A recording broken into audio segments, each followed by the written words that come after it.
Bismillahirrahmanirrahim. Alhamdulillahirrabbilalamin. Allahumma salli ala Muhammad wa ala ali Muhammad kama sallaita ala Ibrahim wa ala ali Ibrahim innaka Hamidum Majid, amma ba'd. Alhamdulillahirrabbilalamin. Rekan-rekan sekalian, kita akan memulai ya, awal kajian bersama Ustadz kita, yaitu Ustadz Said Yai Hafizullah Ta'ala, yang insyaallah ini perdana yang akan membahas kitab yang biasanya kita gunakan untuk mengajar anak-anak kita, terutama di SDTA Kota Rumah Quran, yaitu mudah menghafal 100 hadis. Ini buku yang bagi kita luar biasa karena kita mencari sebenarnya buku yang lengkap dengan kurikulumnya dan cara mengajarnya. Alhamdulillah kita dapatkan buku beliau ini sehingga bisa kita jadikan untuk mempermudah kita mengajar anak-anak. Nah, insyaallah untuk menyingkat waktu, mungkin kita bisa menyimak langsung dengan Ustadz kita, yaitu Ustadz Said Yahya Ardiansyah hafizahullah taala. Tafadhol Ustadz. Assalamualaikum warahmatullahi wabarakatuh. Waalaikumsalam warahmatullahi wabarakatuh. Innal hamdalillah nahmaduhu wa nasta'inuhu wa nastaghfiruh wa na'udzu billahi min shururi anfusina wa min sayyiati a'malina. May yahdihillahu fala mudilla lahu wa may yudlil fala hadiyalah. Asyhadu an la ilaha illallah wa asyhadu anna Muhammadan 'abduhu wa rasuluh. Allahumma shalli ala nabiyyina Muhammad wa ala ali Muhammad kama shallaita ala Ibrahim wa ala ali Ibrahim innaka Hamidum Majid. Ya ayyuhalladzina amanu taqullaha haqqa tuqatih wa la tamutunna illa wa antum muslimun. Ya ayyuhalladzina amanu taqullaha wa qulu qawlan sadida yuslih lakum a'malakum wa yaghfir lakum dzunubakum wa may yuti'illaha wa rasulahu faqad faza fawzan 'azima. Wa ba'd, ayyuhal ikhwan wal akhwat rahimani wa rahimakumullah, saudara-saudari sekalian yang mudah-mudahan kita semua dirahmati oleh Allah Subhanahu wa taala. Alhamdulillah, pada malam hari ini kita bisa terhubung dengan Radio Roja Darussalam, begitu pula dengan Kutab Rumah Quran di Kota Malang. Ini bifadlillah ta'ala atas permintaan Ustadz Abu Ahmad Riki. Ya, beliau minta diadakan kajian khusus tentang materi ini. Kemudian saya juga butuh waktu yang harus kita sinkronkan. Oleh karena itu kita gabungkan saja. Alhamdulillah sekarang kita terhubung juga dengan saudara-saudari kita pendengar Radio Roja Darussalam Palembang dan sekitarnya, dan juga Kutab Rumah Quran melalui Google Meeting. Alhamdulillah bifadlillah ta'ala, dengan segala kemudahan-kemudahan yang Allah Subhanahu wa taala berikan kepada kita. Kemudian ayolah ikhwan rahimani wa rahimakumullah, pada malam hari ini adalah pertemuan pertama kita yang membahas tentang buku 100 hadis pilihan pedoman hidup sehari-hari dan penjelasannya. Buku ini adalah buku yang alhamdulillah bifadlillah ta'ala yang saya tulis, dan alhamdulillah dipakai juga di berbagai macam sekolah, baik SD maupun pondok pesantren.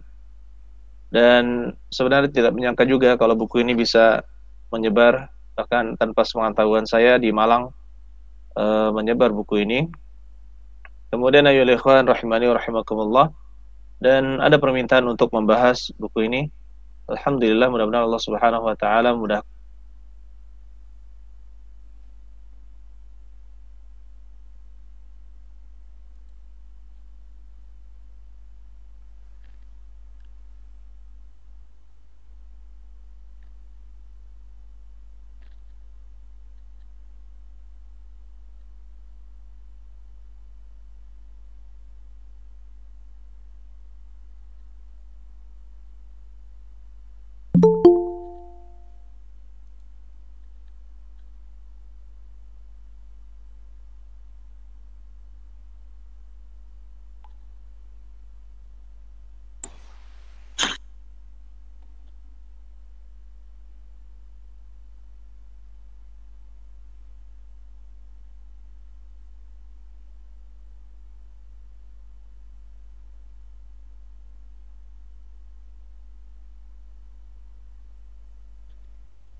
sudah.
Anu, suaranya belum dibuka sama sama.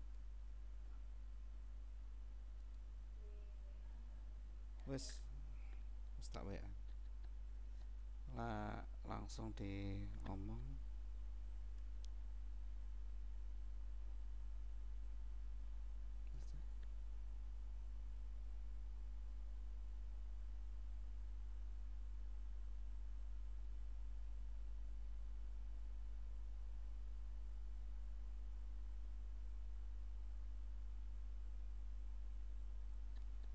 Aduh.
Afwan Ustadz, mic-nya belum dibuka.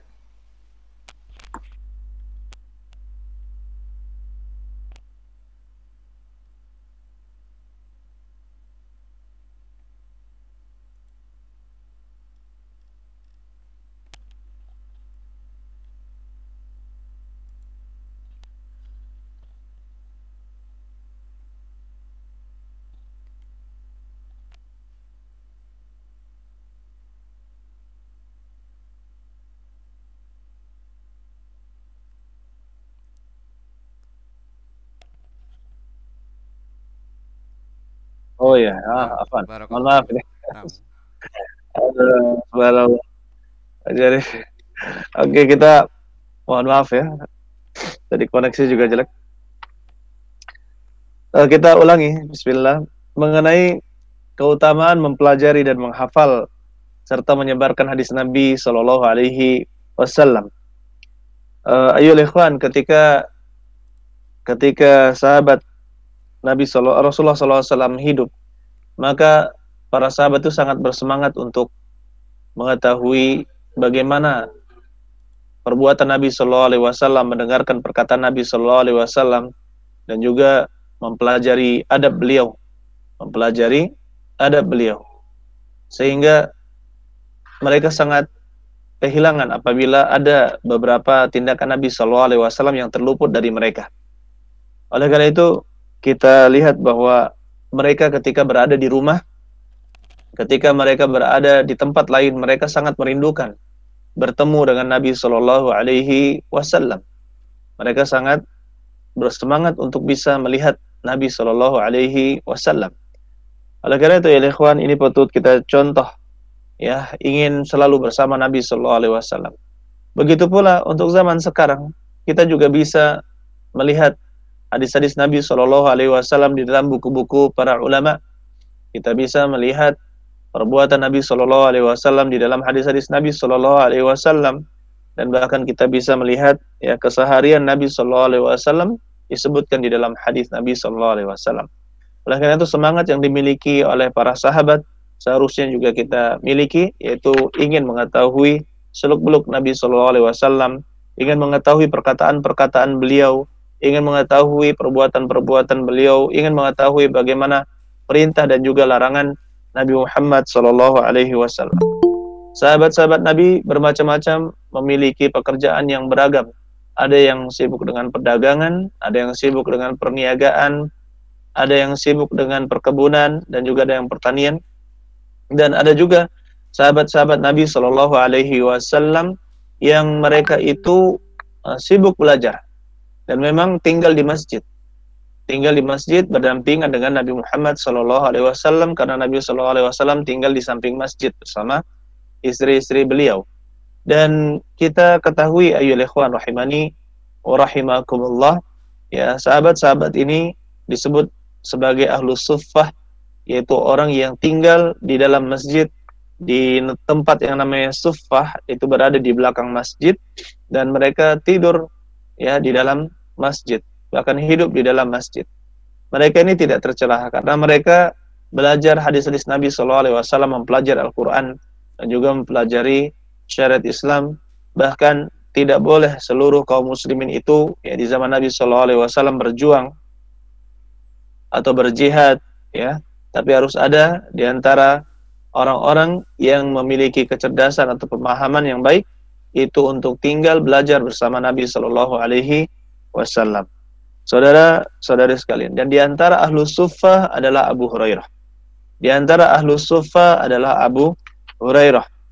Oleh karena itu, beliau sangat semangat sekali mencari hadis Nabi Shallallahu Alaihi Wasallam. Pernah beliau bertanya kepada Nabi Shallallahu Alaihi Wasallam, ya Rasulullah, man as'adun nas bi syafa'atika, ya, siapakah orang yang paling bahagia dengan syafaatmu yaumal qiyamah, di hari kiamat?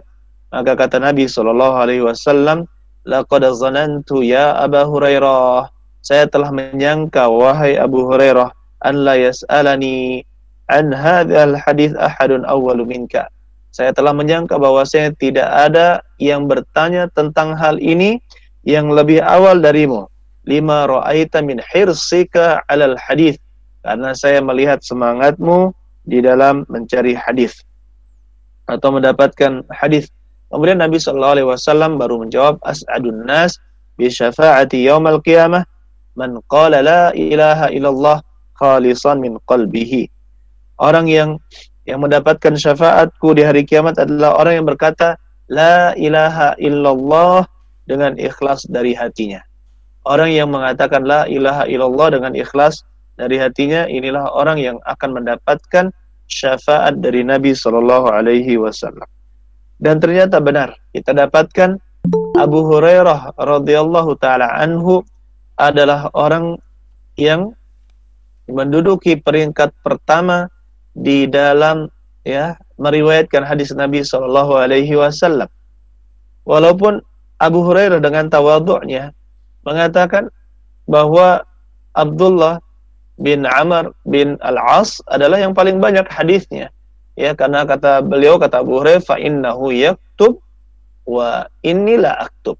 Sesungguhnya Abdullah bin Amr bin Al-As itu mencatat, sedangkan saya tidak mencatat. Tetapi ini bentuk tawadhu dari Abu Hurairah radhiyallahu taala anhu, dan kita dapatkan murid Abu Hurairah itu sangat banyak dan diriwayatkan hadis-hadis dari Abu Hurairah dengan jumlah yang sangat banyak, sehingga dari seluruh sahabat Nabi sallallahu alaihi wasallam yang meriwayatkan hadis, maka Abu Hurairah lah yang paling banyak meriwayatkan hadis.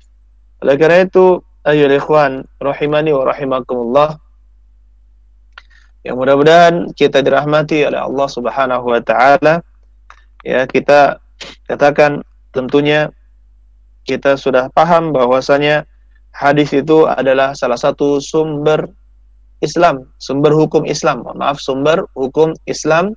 Yang pertama adalah Al-Qur'an, yang kemudian adalah Al-Hadis. Yang ketiga adalah Al-Ijma', yaitu kesepakatan para ulama, dan yang keempat adalah Al-Qiyas.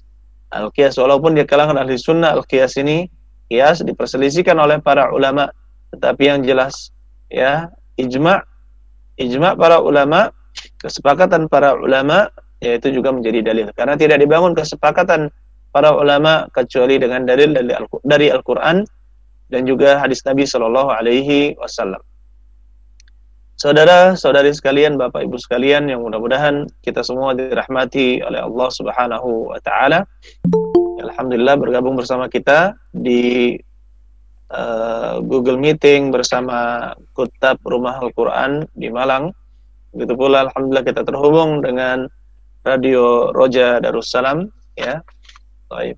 Kemudian mudah-mudahan Allah Subhanahu wa taala mudahkan langkah-langkah kita untuk selalu taat kepada Allah Subhanahu wa taala. Saudara-saudara sekalian, kedudukan al-hadis itu setara atau sama dengan Al-Qur'an. Banyak orang yang mencukupkan diri dengan Al-Qur'an saja. Ini tidak benar. Banyak orang yang mencukupkan diri dengan Al-Qur'an, maka itu tidak benar. Kenapa? Karena hadis Nabi Shallallahu Alaihi Wasallam itu juga adalah wahyu. Hadis Nabi Shallallahu Alaihi Wasallam juga adalah wahyu.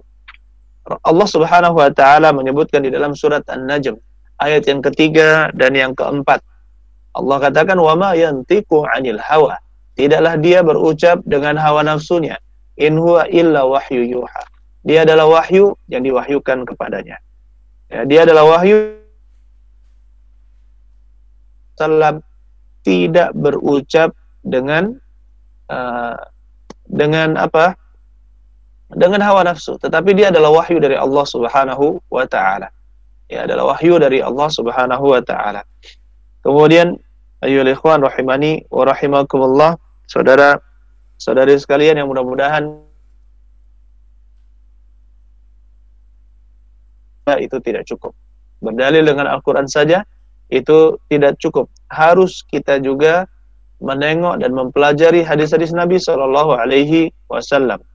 Sebagaimana Allah Subhanahu wa taala katakan di dalam surat An-Nahl ayat 44, wa anzalna ilaika dzikra litubayyana lin-nasi ma nuzzila ilaihim wa la'allahum yatafakkarun. Wa anzalna ilaika dzikra, dan kami turunkan kepadamu adz-dzikr, yaitu peringatan. Maksudnya Al-Qur'an, litubayyina linnas, untuk kamu menjelaskan kepada manusia, manuzila ilaihim, apa yang diturunkan kepada mereka, la'allahum, agar mereka yatafakkarun, bisa berfikir, agar mereka bisa berfikir. Oleh karena itu ayolah ikhwan, hadis ini menjadi sumber hukum Islam dan kita harus gemar untuk mempelajari hadis-hadis Nabi Shallallahu Alaihi Wasallam.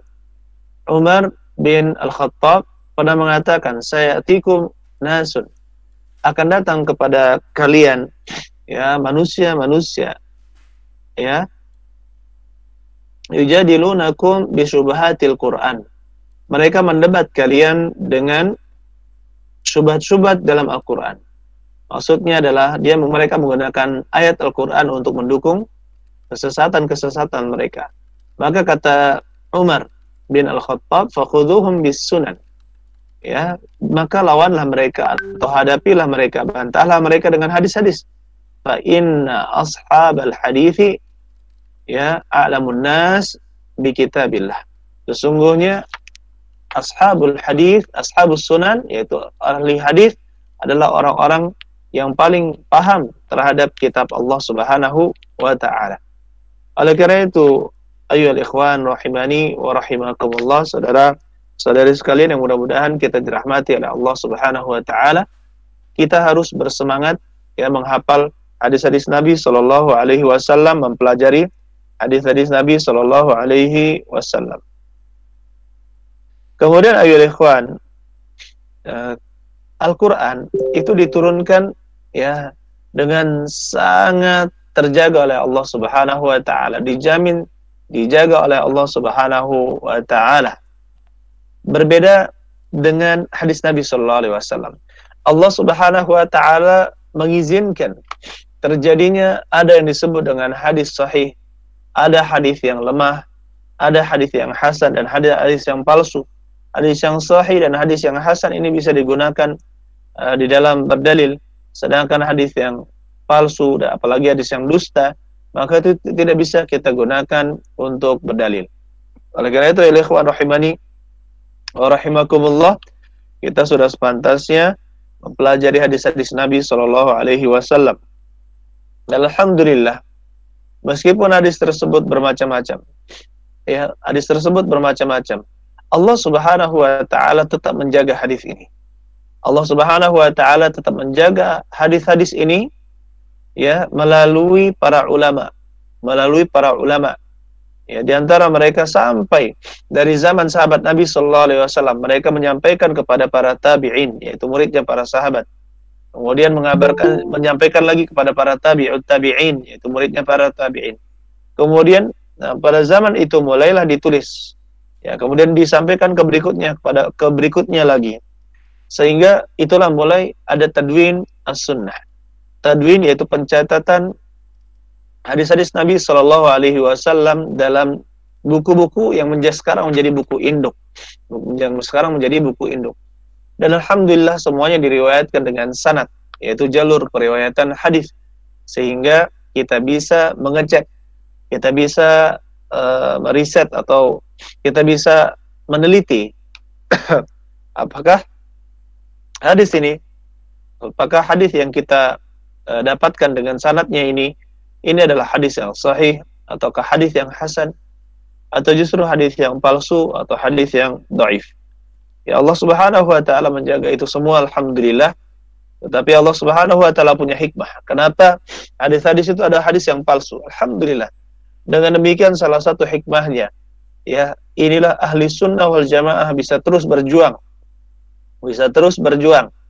untuk mempelajari hadis Nabi sallallahu alaihi wasallam dan menjelaskan kepada umat mana hadis yang benar dan mana hadis yang salah, mana yang patut menjadi ajaran dan mana yang tidak boleh menjadi ajaran.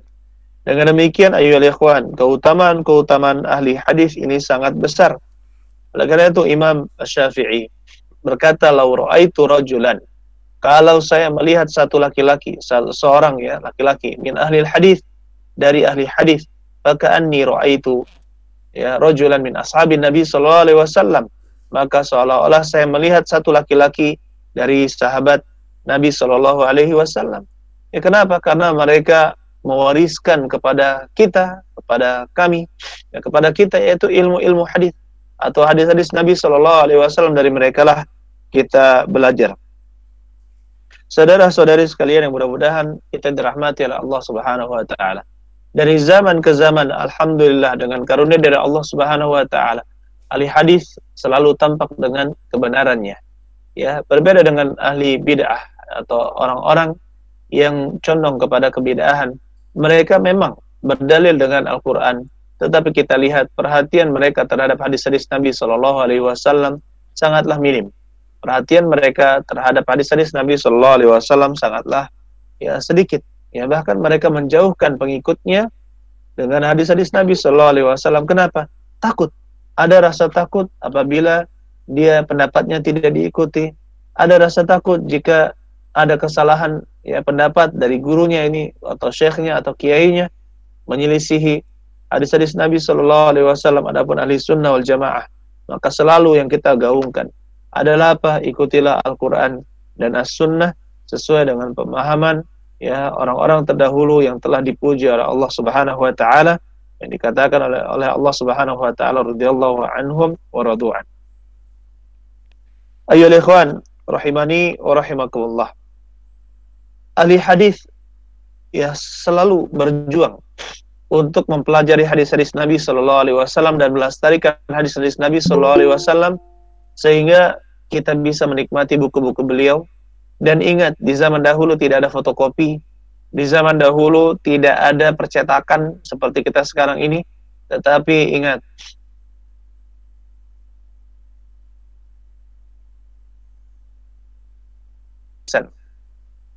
dengan jalur penulisan. Oleh karena itu, tulisan-tulisan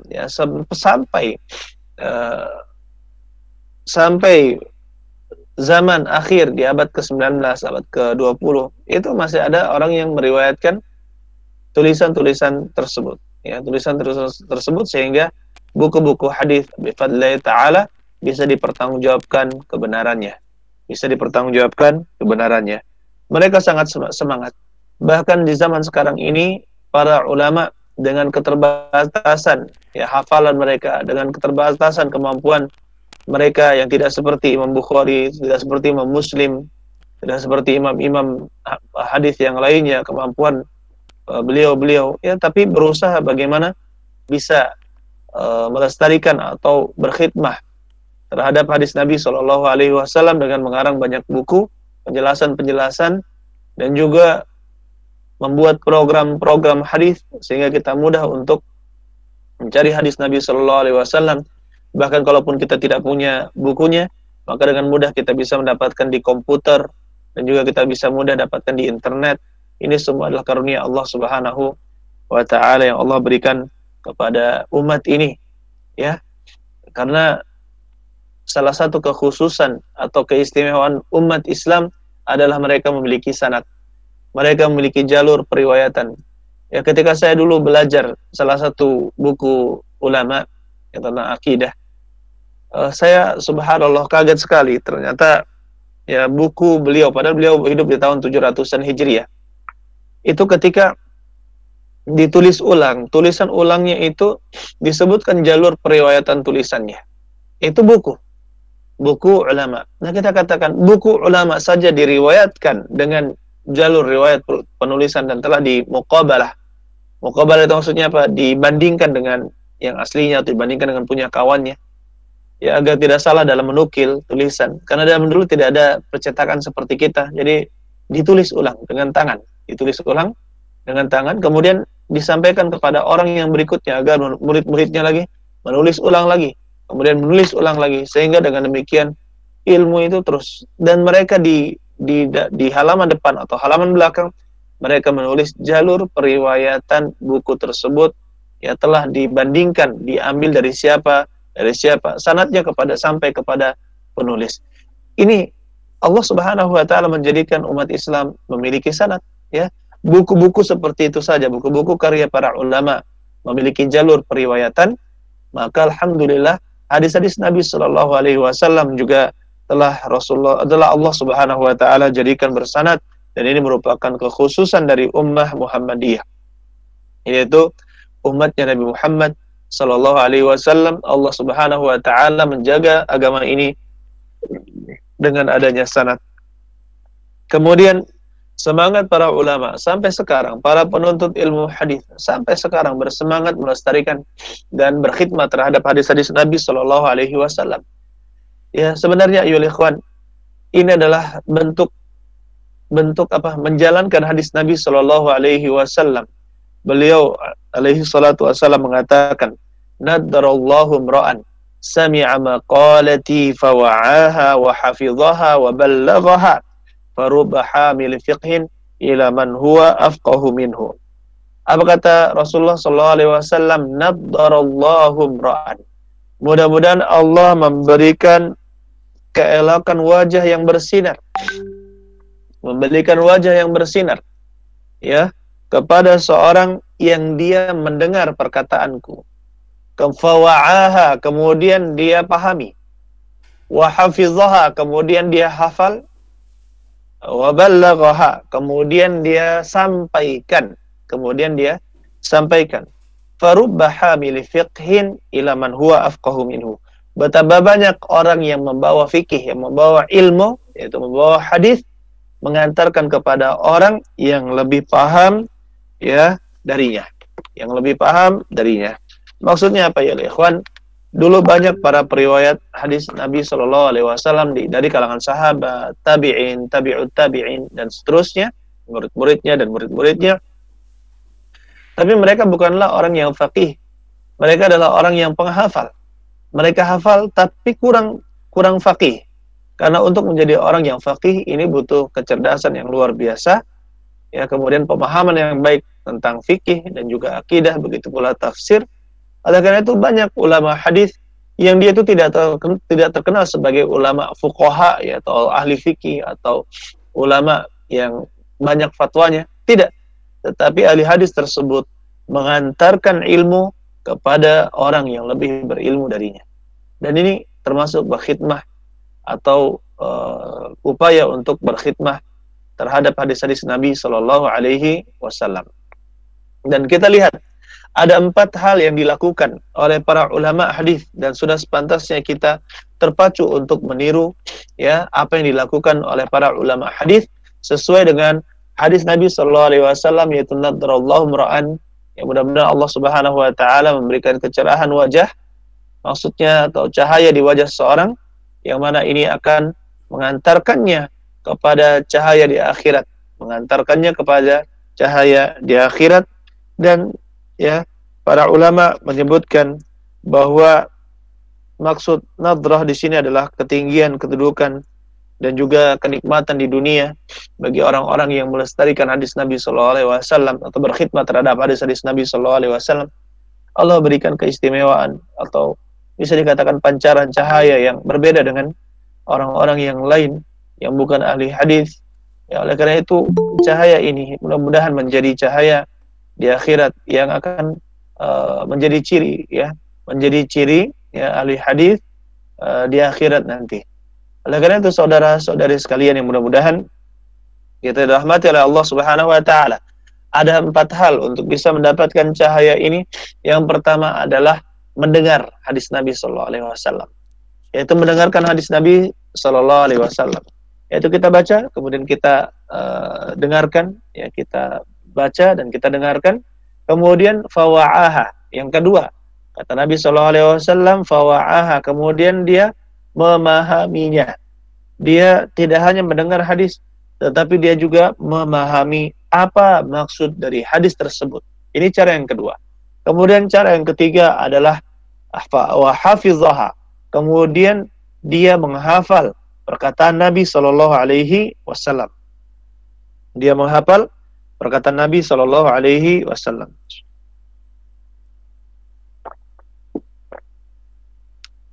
Jadi tidak cukup dengan paham saja, tidak cukup mendengar, tidak cukup dengan paham, tapi untuk bisa berkhidmat terhadap hadis Nabi Sallallahu Alaihi Wasallam harus mau yang ketiga juga, yaitu menghafal hadis-hadis Nabi Sallallahu Alaihi Wasallam.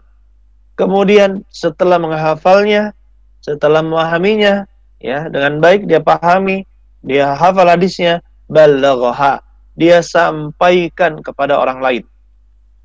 Dia sampaikan kepada orang lain agar orang lain itu mendengar, orang lain itu memahami, agar orang lain itu juga menghafal hadis Nabi Shallallahu Alaihi Wasallam. Begitu pula muridnya menyampaikan kepada muridnya yang lain, kepada muridnya yang lain. Oleh karena itu dengan demikian hadis ini akan bertahan. Hadis ini akan terus menerus, akan abadi biidznillah taala sampai Allah Subhanahu wa taala mengutus angin yang mewafatkan seluruh kaum muslimin. Mendekati hari kiamat nanti, orang-orang yang beriman semuanya akan wafat dengan dihembuskan angin tersebut, ya. Oleh karena itu ya ikhwan, ini akan terus, orang yang berjuang melestarikan hadis-hadis Nabi sallallahu alaihi wasallam ini akan terus ada. Dan alangkah indahnya jika kita masuk ke dalam bagian dari orang-orang yang berkhidmah terhadap hadis-hadis Nabi sallallahu alaihi wasallam.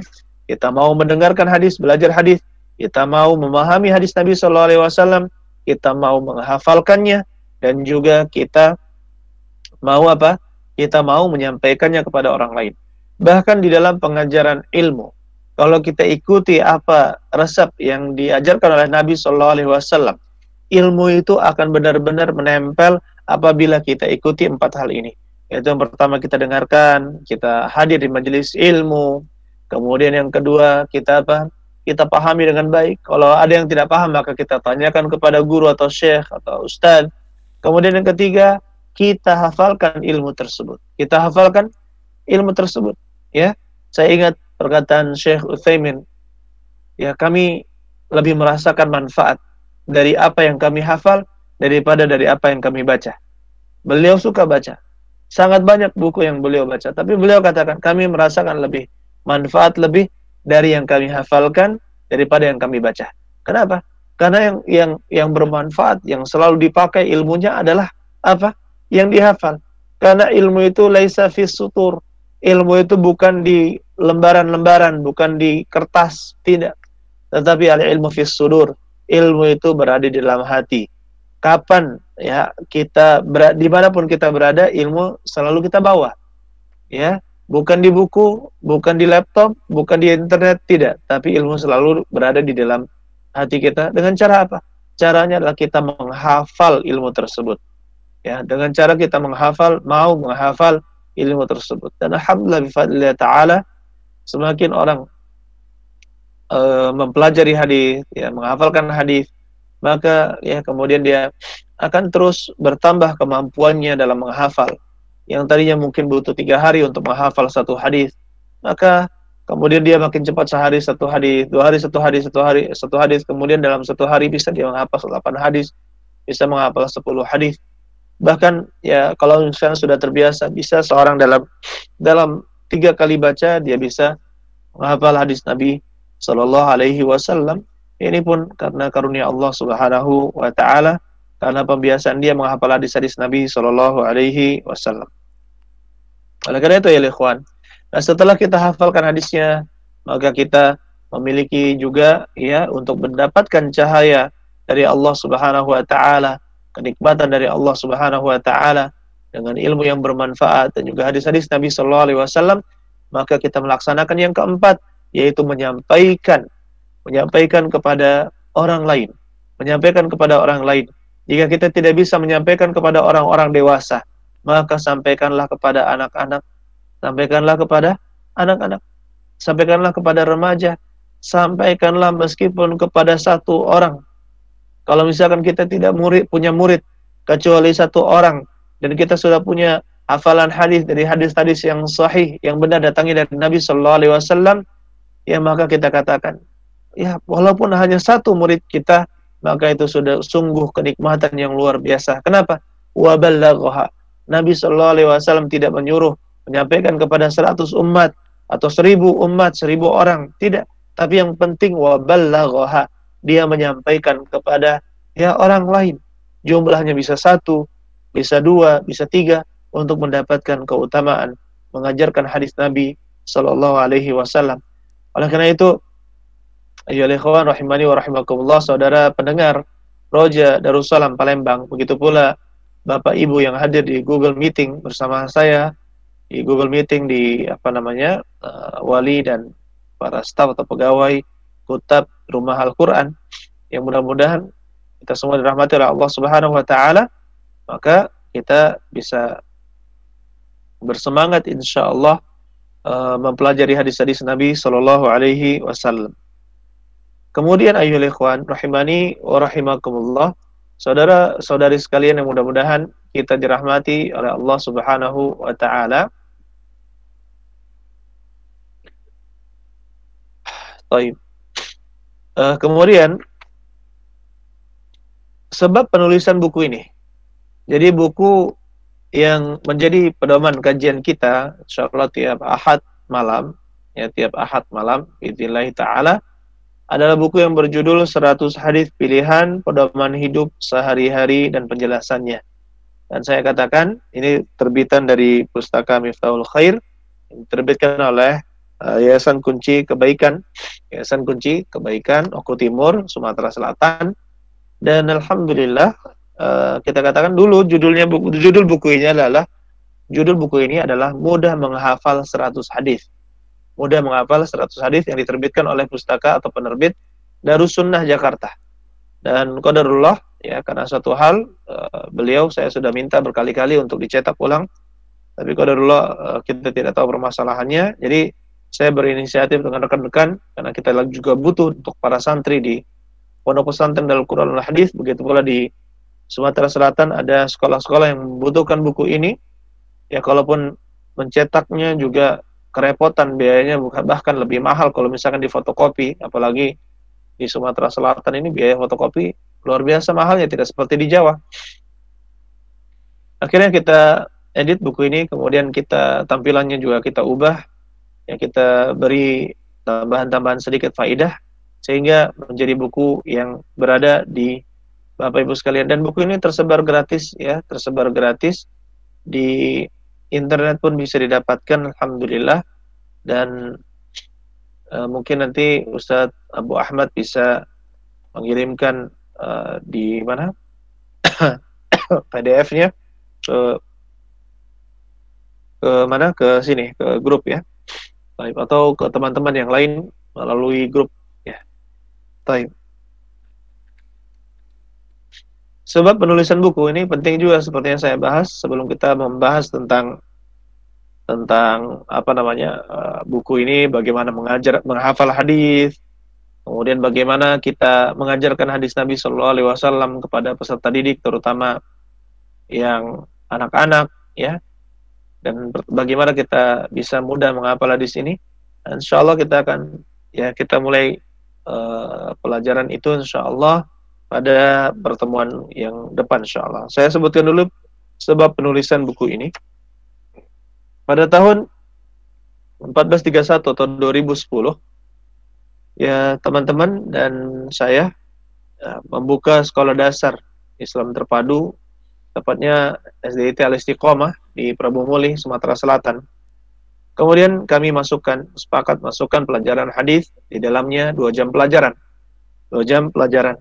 Dan saya sendiri yang mengajar pelajaran tersebut, dan saya bimbing, ya, para anak-anak, para murid-murid, ya, kelas 1 waktu itu untuk menghafal hadis Nabi SAW. Dan saya kaget sebenarnya bukunya itu, ya, ada 7 hadis, ada 6 hadis. Dalam satu semester mereka harusnya itu 7 hadis tersebut dalam 1 tahun, tapi mereka ternyata bisa menghafal lebih cepat, ya, 7 hadis dalam 1 semester. 7 hadis dalam 1 semester. Ya, mengajarkan anak-anak tentu berbeda dengan mengajarkan orang dewasa. Kalau orang dewasa bisa 1 hari 7 hadis, tapi kalau untuk anak-anak ini butuh bagaimana kita talqin, kita diktekan dia, kemudian mereka mengulangi, ya. Kemudian pertemuan depan kita ulangi lagi sampai mereka hafal bahkan di luar kepala mereka. Nah, ini butuh waktu dan ternyata bisa, ya. 7 hadis dalam 1 semester, sebagian besar sekitar 80% sudah menghafalnya dengan baik bahkan di luar kepala. Jadi saya berinisiatif untuk mencari buku yang lain, yaitu buku dari salah satu pondok di Jawa Tengah, kemudian saya tambahkan hadis-hadisnya, saya coba ya.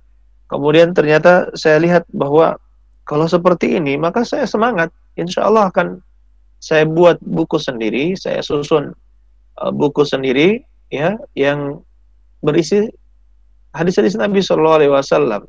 Kalau misalkan 7 hadis, kemudian kalikan 12 semester, ya 7 hadis kalikan 12 semester, berarti berapa itu? 96 hadis ya. 96 hadis, 7 kali 12 berarti berapa? 84 ya, 84. Nah, kemudian itu kita tingkatkan. Nanti di kelas 5, kelas 6 kita tingkatkan, kelas 4 juga kita tingkatkan. Maka mereka insya Allah bisa menghafal dalam 6 tahun 100 hadis. Insya Allah biidznillah ta'ala. Yang mana kita katakan di pondok-pondok pesantren saja ada yang mentargetkan dalam 3 tahun hanya arba'in nawawiyah, ya kita katakan hadis arba'in nawawiyah. Kemudian ini saya katakan subhanallah, insya Allah anak-anak SD ini bisa. Saya katakan insya Allah anak-anak SD ini bisa, dan bifadlillahi ta'ala terbukti itu bisa. Ya, itu bisa untuk anak-anak SD, itu bisa. Dan saya juga sudah coba untuk orang-orang dewasa.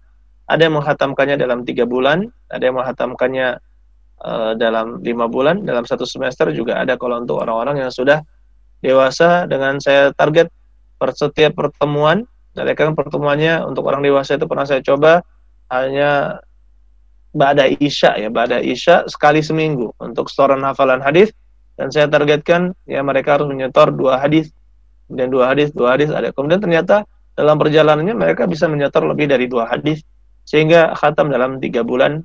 Ya, kemudian ada yang khatam dalam 6 bulan, ya, ada yang lambat juga, tergantung mereka. Kita katakan kalau dia benar-benar bersungguh-sungguh untuk menghafalkan hadis, insya Allah dalam 6 bulan buku ini selesai. Atau kasarannya kalau misalkan dia mau menghafal ya dia mau menghafal dalam seminggu 2 hadis, insya Allah dalam setahun ini khatam. Dalam setahun itu khatam ya 100 hadis ini. Dan ayyuhal ikhwan rahimani wa rahimahullah wa rahimakumullah, dan penulis ya saya sendiri ingat dulu waktu saya mengisi kajian tentang ya bersama sang kekasih di surga, di sana ada poin-poin poin bersama sang kekasih di surga itu buku yang saya tulis juga, diterbitkan Darussunnah juga Jakarta. Belum kita jadikan PDF, nanti mungkin saya mau format ulang juga itu buku itu sehingga memiliki judul yang lain. Dan salah satu ciri di sana orang yang mencintai Nabi Shallallahu Alaihi Wasallam. Ciri orang yang mencintai Nabi Shallallahu Alaihi Wasallam adalah orang yang gemar menghafal hadis-hadis Nabi Shallallahu Alaihi Wasallam dan menyebarkannya. Kemudian saya tanya kepada hadirin di masjid ya, bapak-bapak sekalian, ya ikhwan, saudara-saudara sekalian di sini, siapa yang selain Ustadz ya, saya minta yang bukan Ustadz ini, saya bertanya kepada yang bukan Ustadz, siapa yang sudah hafal 100 hadis? Siapa yang sudah hafal 100 hadis? Ternyata dengan spontan, ya ikhwan-ikhwan atau bapak-bapak yang ada di sana, anak-anak remaja, itu tertawa dan tersenyum. Ya, tandanya apa? Tandanya mereka tidak ada yang menghafalnya. Tidak ada yang menghafal sampai 100 hadis. Maka saya katakan ayyuhal ikhwan, ya menghafal hadis ini bukan hanya tugas ustadz, bukan hanya tugas para santri di pondok pesantren, tapi ini adalah tugas dari siapa? Tugas dari kita semua, ya tugas dari orang-orang yang mencintai Nabi Muhammad sallallahu alaihi wasallam. Tugas dari orang-orang yang mencintai Nabi sallallahu alaihi wasallam. Siapa yang mencintai Nabi sallallahu alaihi wasallam, maka hafalkanlah hadis Nabi sallallahu alaihi wasallam. Ya, coba kita lihat. Ketika ada orang yang sedang jatuh cinta gitu ya, suami istri ya, ketika dia pertemuan pertama, kenapa dia mau menikah? Maka kalau kita tanya orang-orang yang sudah menikah, ingat tidak perkataan apa yang dia ucapkan? Ingat tidak? Atau kalau sekarang tulisan apa? Pernah ingat tidak? Tulisan apa yang pertama kali dia tuliskan? Seperti itu. Maka niscaya akan ingat. Perkataan apa yang diucapkan, maka itu selalu ingat. Kenapa? Karena dibangun di atas cinta. Karena dibangun di atas cinta. Ya. Kalau yang benar-benar cinta, maka otomatis itu hafal. Perkataan-perkataan itu akan bisa dihafalkan. Begitu pula ketika kita dengan Nabi Shallallahu Alaihi Wasallam, maka kalau kita dengan Nabi Shallallahu Alaihi Wasallam, kalau kita mengaku mencintai Nabi Shallallahu Alaihi Wasallam, hafalkanlah dan hafalkanlah hadis-hadis Nabi Shallallahu Alaihi Wasallam. Kemudian ya ikhwan, nah, setelah saya melihat ya buku ini ternyata kalau saya tulis untuk para santri atau para siswa di SDIT Al-Istiqomah kayaknya kurang apa ya, kayak kurang luas manfaatnya. Akhirnya saya berniat agar buku ini saya format, buku ini saya tambahkan penjelasan-penjelasan, tambahkan muqaddimah, tambahkan juga apa namanya cara menghafal hadis, cara mengajarkan hadis Nabi Shallallahu Alaihi Wasallam. Kemudian saya juga berikan sedikit penjelasan yang berkaitan dengan isi dari hadis dan tidak melebarkannya. Saya fokuskan kepada isi dari hadis sehingga insya Allah ya dengan tidak terlalu tebal pun buku ini bisa dipakai. Harganya pun nanti insya Allah kata saya tidak terlalu mahal lah harganya agar bisa dikonsumsi oleh banyak orang. Dan alhamdulillah bifadlillahi ta'ala Allah subhanahu wa ta'ala menjadikan buku ini dan saya cetak. Kita pertama sih sebelum buku ini dicetak di Darussunnah, kami sudah mencetak sendiri di mana di Prabu Muli waktu itu dengan percetakan mandiri dengan biaya sendiri. Kemudian ya tentunya dengan ala kadarnya, yang penting cetak gitu ya, yang penting kita cetak. Tapi sambutannya luar biasa, ternyata sambutannya luar biasa. Kemudian diterima di Darussunnah. Ya, kemudian sekarang kita cetak sendiri dan alhamdulillah bagi Bapak Ibu sekalian yang tidak ada bukunya, silahkan sebenarnya bisa dengan media atau HP atau komputer dengan sekarang. Nanti bisa diminta linknya. Nanti insya Allah saya akan kirimkan linknya. Atau bisa kalau punya Telegram bisa buka channel Pustaka Miftahul Khair. Kalau punya Telegram, silakan buka Pustaka Miftahul Khair. Di situ kita sebar buku e-book gratis, alhamdulillah. Ya, e-book dalam bentuk gratisnya, insyaallah. Kemudian ayo ikhwan rahimani wa rahimakumullah, saudara-saudari sekalian yang mudah-mudahan kita dirahmati oleh Allah Subhanahu wa taala. Nah, di sini saya ingin dengan adanya buku ini, saya ingin orang-orang itu membuang apa? Membuang pikiran bahwa menghafal hadis itu sulit. Jadi saya sebutkan dalam buku ini cara menghafalnya bagaimana, kemudian fokus kepada matan ya, kepada isi dari hadis. Jangan dulu pikirkan an siapa, an Abi Hurairah atau an Nabi Mas'ud atau an Ibnu Mas'ud. Jangan dulu pikirkan itu dan jangan juga terlalu memikirkan ini riwayat Bukhari atau Muslim atau siapa. Itu juga tidak perlu dipikirkan dulu. Karena untuk pemula yang paling penting adalah hafal perkataan Nabi Shallallahu Alaihi Wasallam. Hafal perkataan Nabi Shallallahu Alaihi Wasallam. Nah, kemudian setelah hafal 100 hadis ini, barulah seperti kalau misalnya di pondok pesantren kami, ini kita namakan marhalah al-ula. Marhalah yang pertama, menghafalkan matanya saja dengan artinya. Kemudian di marhalah ats-tsaniyah, marhalah yang kedua, kita menghafalkan annya sama perawinya. Ya, kita hafalkan an sama siapa yang meriwayatkan hadis tersebut. Jadi seperti itu bertahap. Ya. Adapun untuk pemula, maka kita katakan cukup menghafalkan isi dari hadis. Dan saya katakan Bapak Ibu sekalian, saudara-saudari sekalian, ini menghafal hadis ini tidak hanya anak-anak yang belajar di sekolahan, tidak. Tapi kita katakan dihafalkan oleh orang-orang yang mencintai Nabi Sallallahu Alaihi Wasallam. Oleh karena itu, ikhwan, dan kalau Bapak Ibu sekalian melihat buku ini, ya maka insya Allah, atau apalagi menghafal buku ini, maka insya Allah akan menyatakan bahwa kita ya dalam hidup ini tidak bisa berlepas. Pasti ada di dalam satu hari, ya kita mendapatkan satu hadis atau beberapa hadis dari 100 hadis Nabi Sallallahu Alaihi Wasallam, hadis-hadis pilihan.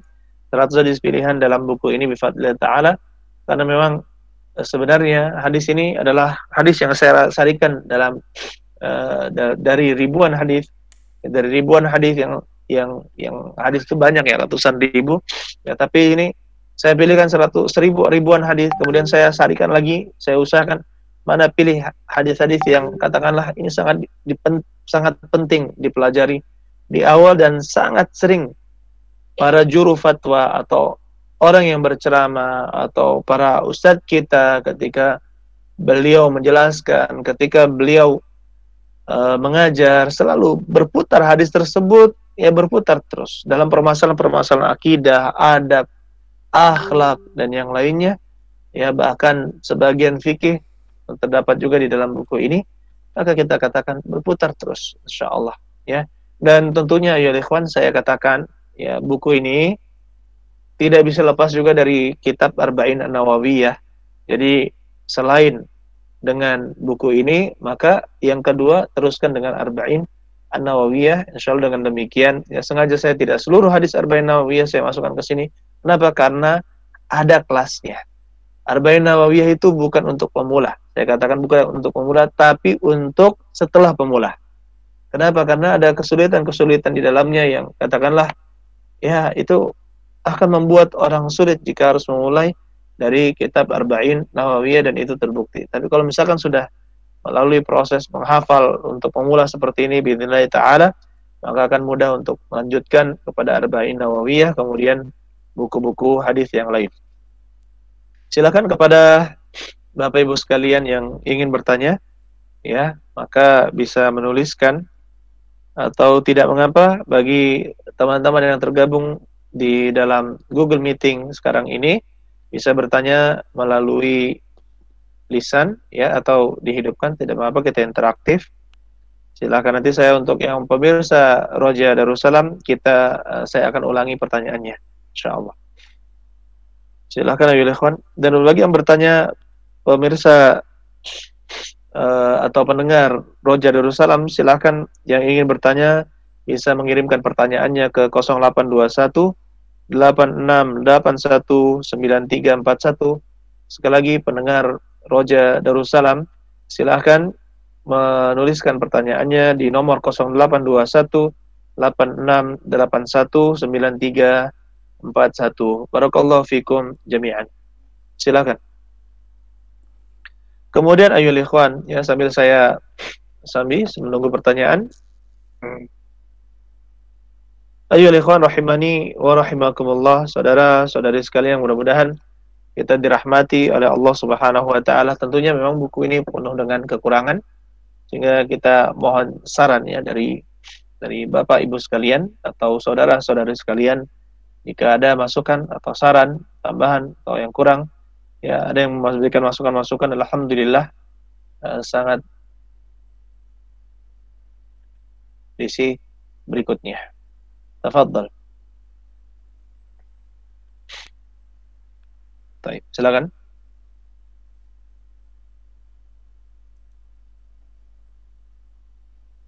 Kemudian ayo ikhwan rahimani wa rahimakumullah, hadis-hadis Nabi sallallahu alaihi wasallam ini bifadlillah taala selalu dijaga dan akan ketahuan siapa yang benar-benar meneliti dan mempelajari hadis dengan orang yang sembarangan menukil hadis.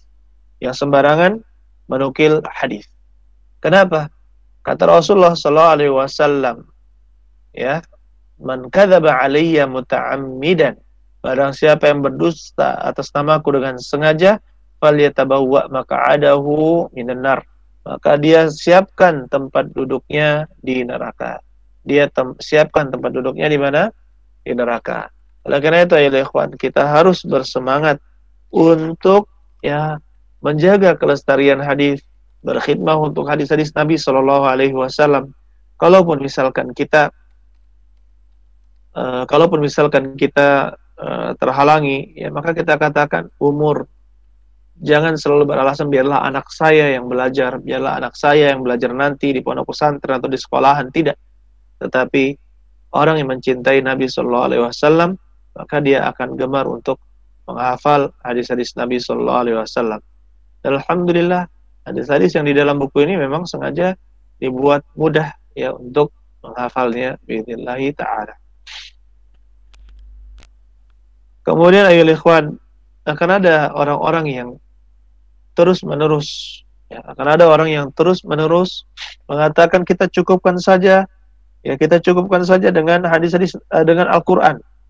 Kita cukupkan saja dengan Al-Qur'an. Subhanallah. Perkataan kita cukupkan saja dengan Al-Qur'an ini bahaya. Kenapa? Karena Nabi sallallahu alaihi wasallam juga pernah mewanti-wanti, la alfayanna ahadukum ya muttaki'an ala arikatihi yati amrun mimma amartu bihi aw nahaitu anhu fayaqul la adri ma wajadna fi kitabillahi ittaba'nahu.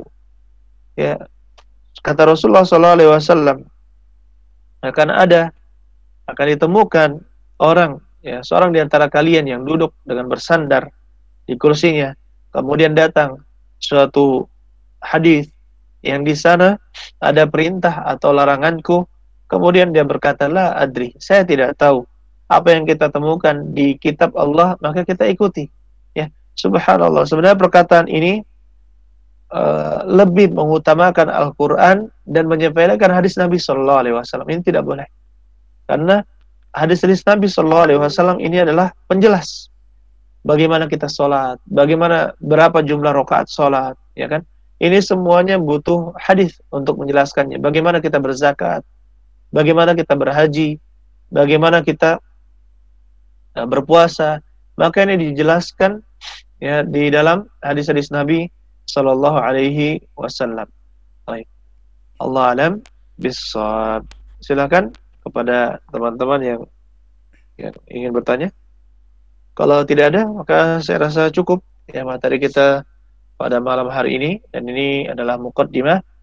Insyaallah kita akan jelaskan insyaallah pada pertemuan depan bagaimana metode penulisan buku ini, kemudian bagaimana cara mengajarkan buku ini atau hadis-hadis dari Nabi Sallallahu Alaihi Wasallam kepada peserta didik atau murid-murid kita. Mudah-mudahan Allah Subhanahu Wa Taala memudahkan kita menjadi bagian dari orang yang gemar menghafal hadis Nabi Sallallahu Alaihi Wasallam dan juga gemar untuk menyampaikan dan mengajarkan hadis-hadis Nabi Sallallahu Alaihi Wasallam, sehingga kita mendapatkan keutamaan seperti yang disebutkan oleh Nabi Sallallahu Alaihi Wasallam. Nadarallahu imra'an sami'a maqalati wa wa'aha wa hafidhaha wa ballaghaha. Mudah-mudahan Allah memberikan kecerahan wajah, keelokan wajah, kenikmatan kepada seseorang yang dia mendengar perkataanku, kemudian dia memahaminya, kemudian dia menghafalnya dan menyampaikannya. Allah alam bisawab. Atau di sini ada pertanyaan yang masuk dari Bapak Abu Dzar Al-Ghifari dari Malang ya. Afan Ustadz ini bertanya, kalau belajar dan mendapatkan sanad langsung ke penulis lebih baik, apakah Ustadz bisa menerima setoran hafalan dan dapat sertifikat dari Ustadz? Masya Allah.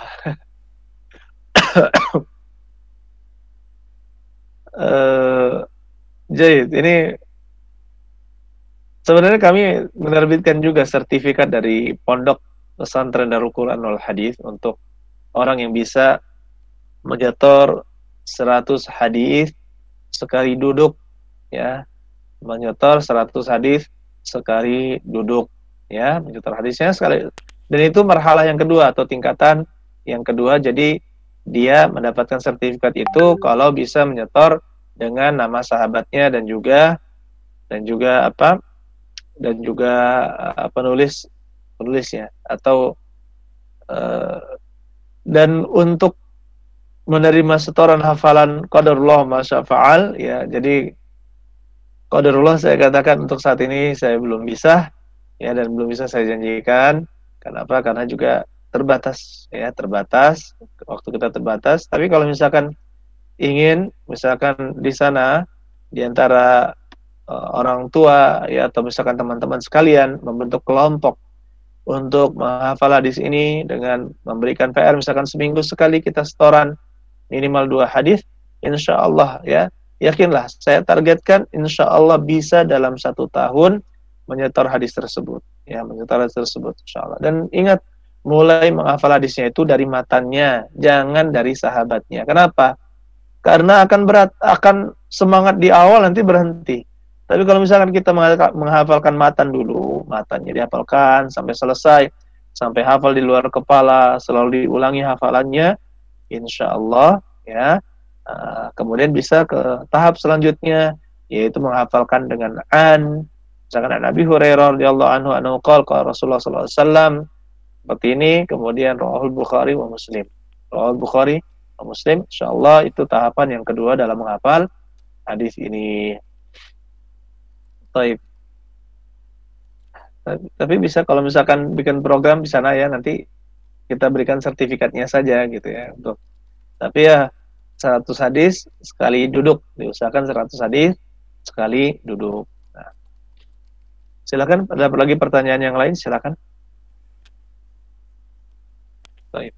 Jadi saya sarankan agar membentuk kelompok-kelompok setoran. Dan kalau menghafal sendiri cenderung apa? Kalau menghafal sendiri cenderung semangat di awal, nanti lemas gitu. Tapi kalau misalkan terkontrol, memang ada majelisnya, maka ini akan lebih teratur insyaallah. Allah alam bisawab. Saya rasa sudah cukup pertemuan kita malam hari ini, dan saya mohon maaf ya suara saya agak berat karena baru sembuh dari batuk atau masih batuk ini.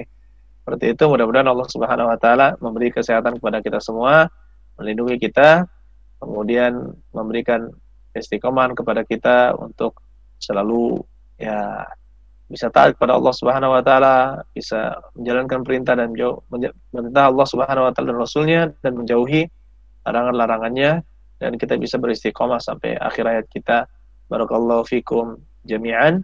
Saya ucapkan terima kasih kepada tim media di Kunci Kebaikan TV, yaitu channel YouTube, kemudian Pondok Pesantren Al-Qur'anul Hadis, begitu pula tim Radio Roja Darussalam, yang begitu pula di live kan sekarang di YouTube dan di Facebook. Alhamdulillah. Kemudian juga dengan ya Ustadz Abu Ahmad Riki dan seluruh pegawai yang mudah-mudahan ya selalu bisa berkhidmah untuk umat dan kaum muslimin ya sampai akhir hayat insyaallah biidznillah taala. Baik, barakallahu fikum jami'an. Nah, silakan saya kembalikan kepada Ustadz Abu Ahmad. Allah. Alhamdulillah, barakallahu fiik teman-teman sekalian. Insyaallah pekan depan kita akan bertemu lagi dengan Ustadz Said. Mungkin kita cukupkan begitu. Jazakumullah khairan Ustaz. Barakallahu fiik. Subhanakallah wa bihamdika asyhadu an la ilaha illa anta astaghfiruka wa atubu ilaik. Assalamualaikum Ustaz. Assalamualaikum.